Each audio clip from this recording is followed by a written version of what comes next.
அஸ்ஸலாமு அலைக்கும். நபி ஸல்லல்லாஹு அலைஹி வஸல்லம் அவர்களுடன் 12 போர்களில் பங்கேற்றவரான அபு சயீத் அல் குத்ரி ரலியல்லாஹு அன்ஹு அவர்கள் கூறியதாவது: நான் நபி ஸல்லல்லாஹு அலைஹி வஸல்லம் அவர்களிடமிருந்து 4 செய்திகளை செவியேற்றுள்ளேன். சஹீஹ் புகாரி 1188, அத்தியாயம் 20, மக்கா மற்றும் மதீனாவின் புனித பள்ளிவாசல்களில் தொழுவதன் சிறப்பு.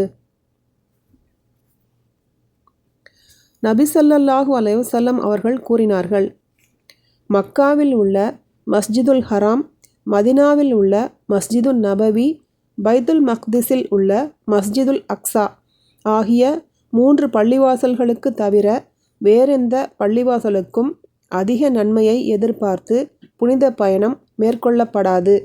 இதை அபூ ஹுரைரா ரலியல்லாஹு அன்ஹு அவர்கள் அறிவிக்கிறார்கள். சஹீஹ் புகாரி 1189, அத்தியாயம் 20, மக்கா மற்றும் மதீனாவின் புனித பள்ளிவாசல்களில் தொழுவதன் சிறப்பு.